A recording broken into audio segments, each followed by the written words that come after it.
I was supposed to marry the love of my life in 3 weeks. That's what I kept telling myself as I stood in our shared apartment, staring at the closet door in our bedroom. The one he told me never to open. It's just old junk from my ex, Daniel had said, with that easy smile of his. Trust me, babe. You don't want to see boring boxes and dust.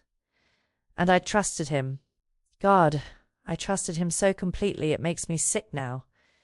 We'd been together for 2 years. He was charming, attentive, always knew what to say. He'd proposed on a beach at sunset, the kind of moment you see in movies. My parents loved him. My friends called me lucky. I called myself lucky. The apartment was his before I moved in 6 months ago, and he'd been nothing but generous. He paid most of the rent, insisted I save my money for the wedding, for our future. I was a kindergarten teacher. He worked in finance. The difference in our salaries never bothered me until I realized how much control it gave him. The closet was in the corner of our bedroom, always locked. I'd never questioned it. Why would I? Couples have boundaries, right? Private spaces. I respected his privacy the way I thought he respected mine. But 3 weeks before our wedding, something changed. He started getting phone calls he'd take in the bathroom. He'd close his laptop quickly when I walked by. And one night, I heard him whisper into his phone, "Just a few more weeks." Then everything changes. My stomach twisted. But I pushed it down. Wedding jitters, I told myself. Cold feet. Normal. The day everything fell apart was a Tuesday. Daniel had left for work early, kissing my forehead like he always did. Love you, babe. Don't forget, the movers come Friday. We were moving to a bigger place after the wedding, a house he'd found in the suburbs. Our dream home, he called it. I should have been excited. Instead, I felt hollow. That morning, I called in sick to work. I couldn't focus, couldn't breathe. Something was wrong, and my body knew it before my mind did. I walked into our bedroom and stared at that closet door. My hands were shaking. I'd never gone against Daniel's wishes before. He had a way of making his preferences feel like loving guidance. You don't need to work so much. I'll take care of us. You don't need to see your friends every weekend. We have each other, small things that felt like care, but looking back, they were chains. I grabbed a screwdriver from the kitchen. My heart pounded so hard I could hear it in my ears. The lock was cheap, decorative. It popped open easily. The smell hit me first. Perfume, not mine. The closet wasn't full of boxes from an ex. It was full of women's clothes.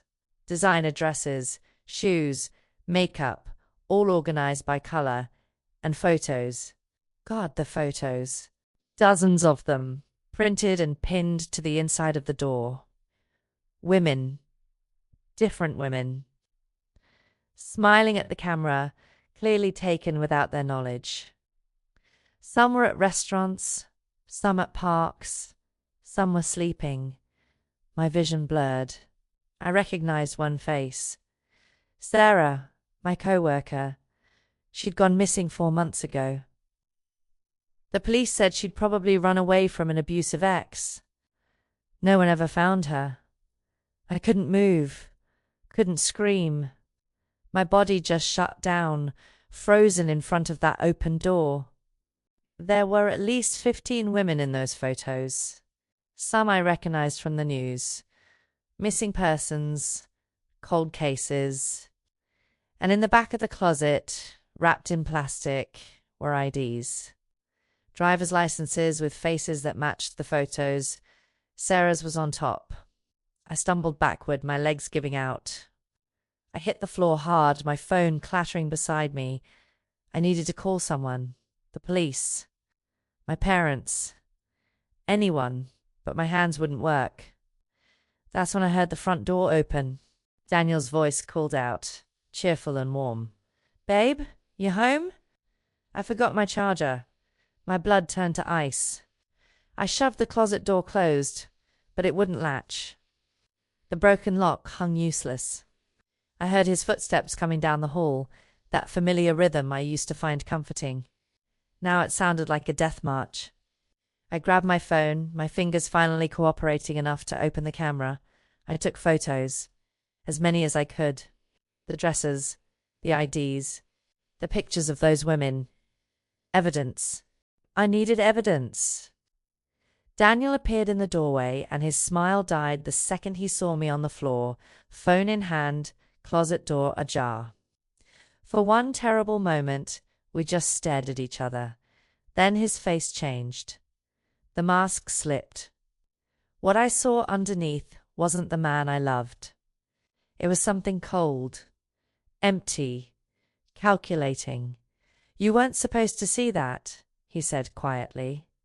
Not angry, not panicked, just disappointed, like I'd broken a rule in a game only he knew we were playing.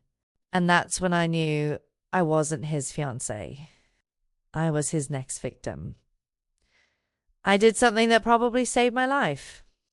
I smiled. Through the terror screaming in every cell of my body, I forced my face into something calm, something understanding. I'm sorry, I whispered, my voice shaking but controlled. I shouldn't have opened it. You told me not to. I'm so sorry, Daniel. I watched his expression shift, confusion flickering across his features. He was expecting me to run, to scream, to fight. Instead, I was apologizing, giving him control. It bought me seconds, maybe minutes. Enough to think. I know this looks bad, he said slowly, stepping into the room. Each footstep felt like a countdown. But you have to understand, babe. Those women, they weren't like you. They didn't matter. You matter. His voice was soft, persuasive, the same tone he'd used to convince me to quit my gym membership because we could work out together at home. We never did. It was isolating me. He'd been isolating me for 2 years, and I'd let him because I thought it was love. I nodded, still on the floor, phone hidden under my thigh. I understand, I lied. I was just worried you had feelings for someone else. But I see now. I'm different. Special. The words tasted like poison, but they worked. His shoulders relaxed slightly. He wanted to believe I'd accept this, that I'd be complicit, that I'd become part of his sick collection willingly. Exactly, he said, kneeling down to my level. His hand reached for my face, and it took everything in me not to flinch. You're not like them. You're mine forever. The word forever sounded like a threat. He helped me to my feet, gentle and careful, like I might break. Let's just forget this happened, Daniel said, closing the closet door and positioning himself in front of it. Wedding stress, right? You've been anxious. Maybe we should postpone. Give you time to relax. He was rewriting reality in real time, and I played along. Maybe you're right, I said softly. I haven't been sleeping well. Every word was a performance. Every breath was calculated.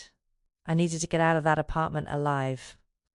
I moved through the rest of that day like a ghost. Daniel watched me constantly, his eyes tracking every movement. He ordered takeout for dinner, my favorite Thai food, like it was any other Tuesday. We ate on the couch. He held my hand, kissed my temple. And all I could think about was Sarah's driver's license in that closet. Her face smiling in a photo that was probably taken days before she disappeared.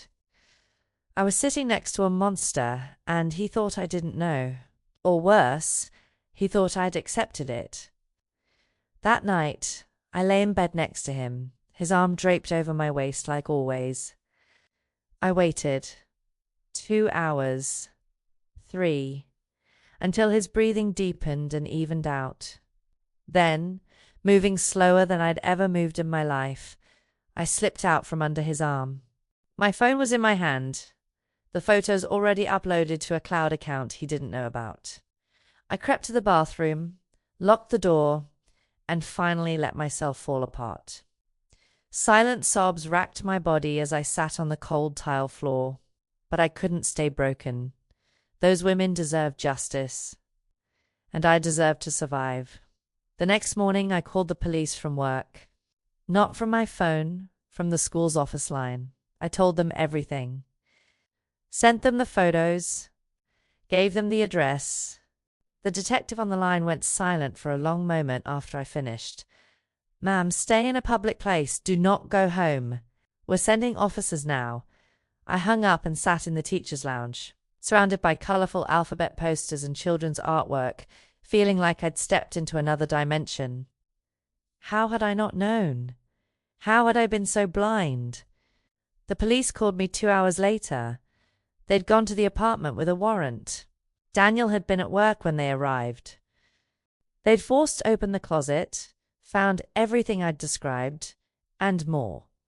A laptop with encrypted files. A journal documenting his collection. And in the back, behind the dressers and IDs, they found something that made even the seasoned detective's voice shake when he told me, jewelry. Rings, necklaces, earrings, trophies from each woman. Mine was already there. The engagement ring he'd promised to upgrade after the wedding. It had belonged to someone else first. Daniel was arrested at his office. He didn't resist. Didn't show any emotion at all, witnesses said. Just asked calmly if he could finish an email first.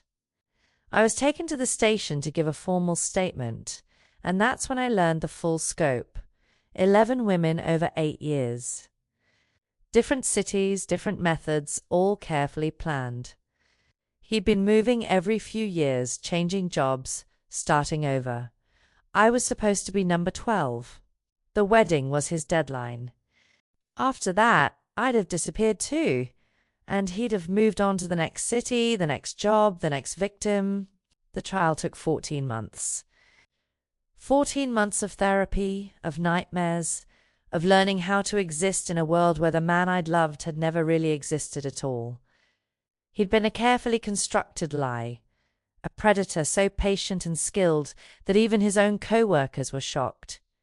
He was so nice, they told reporters. So normal. That was the point. Monsters don't look like monsters. They look like your fiancé, your neighbor, your friend. I testified on day 6 of the trial. Walking into that courtroom felt like walking into a nightmare, but I held my head high. I wore a blue dress, the color of Sarah's favorite scarf, the one her mother said she'd been wearing when she disappeared. Daniel sat at the defense table, and for the first time since that Tuesday, I looked directly at him. He smiled at me. Small, knowing, like we were sharing a private joke. It made my skin crawl, but I didn't look away. I wouldn't have given that power anymore. The prosecutor asked me to describe the day I opened the closet. I told them everything. The photos on my phone were entered as evidence. Sarah's family was in the courtroom. When they showed her ID on the screen, her mother sobbed so loudly the judge called a recess. I sat in the witness box, hands folded in my lap, and felt the weight of 11 families' grief pressing down on the room. Daniel's lawyer tried to suggest I'd fabricated evidence, that I was a scorned woman seeking revenge for a failed relationship, but the physical evidence didn't lie. Neither did the bodies they'd found after following clues from his journal. The verdict came on a Friday, guilty on all counts. 11 counts of first-degree murder, 1 count of attempted kidnapping. The families wept. I sat in the back of the courtroom, surrounded by victim advocates, and felt nothing. Not relief. Not satisfaction. Just a vast, empty numbness. The sentencing hearing was scheduled for 2 weeks later. Life without parole, the prosecutor said. He'd never see the outside of a prison again. I should have felt something, but I was hollow. I didn't attend the sentencing. I couldn't. Instead, I went to Sarah's grave for the first time.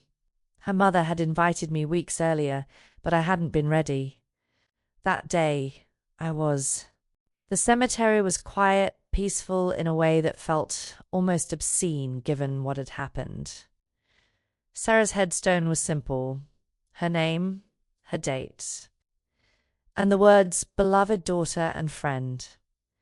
I placed flowers on her grave, sunflowers, because her Facebook photos showed she'd loved them. I'm sorry I didn't see it sooner, I whispered to the stone. I'm sorry I couldn't save you, but I'd saved myself. And maybe in doing so, I'd saved whoever would have been number 13. The moving day that had been scheduled for the Friday after I opened the closet finally came months later. Not to move into our dream house, but to clear out the apartment that had become a crime scene. Everything Daniel owned was evidence or would be auctioned to pay restitution to the families. Everything I owned felt tainted, touched by his lies. I took almost nothing. Some photos from before I met him, my grandmother's necklace, my teaching certificates. The rest could burn, for all I cared. I started over in a new city, new job, new apartment with neighbors I smile at but keep at a distance. I'm learning to trust again, slowly, painfully. Therapy helps. So does volunteering at a domestic violence shelter, helping other women recognize the signs I missed. Control disguised as care.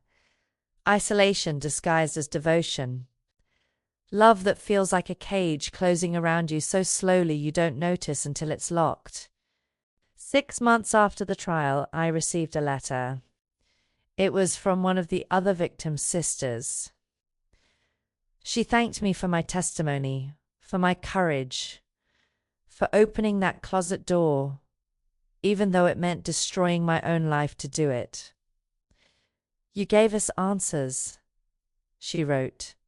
You gave us closure. You gave my sister's children a story that has an ending, even if it's not the one we wanted. Thank you for being brave when it mattered most. I cried for an hour after reading it. The first real tears I'd shed since that day in the courtroom.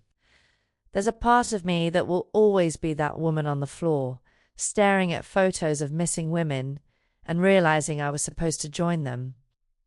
But there's a newer part too, stronger, wiser, the part that opened the closet, the part that stayed calm when a predator was deciding whether to let me live, the part that gathered evidence and called the police and testified even when it meant reliving the worst day of my life in front of strangers. Daniel told me not to open that closet, but I did. And on moving day, when police forced it open for the world to see, 11 families finally got answers. He thought he was keeping secrets. Instead, he was keeping evidence. And that closet? It became his prison long before the actual one did. I survived. And I'll spend the rest of my life making sure other women can too.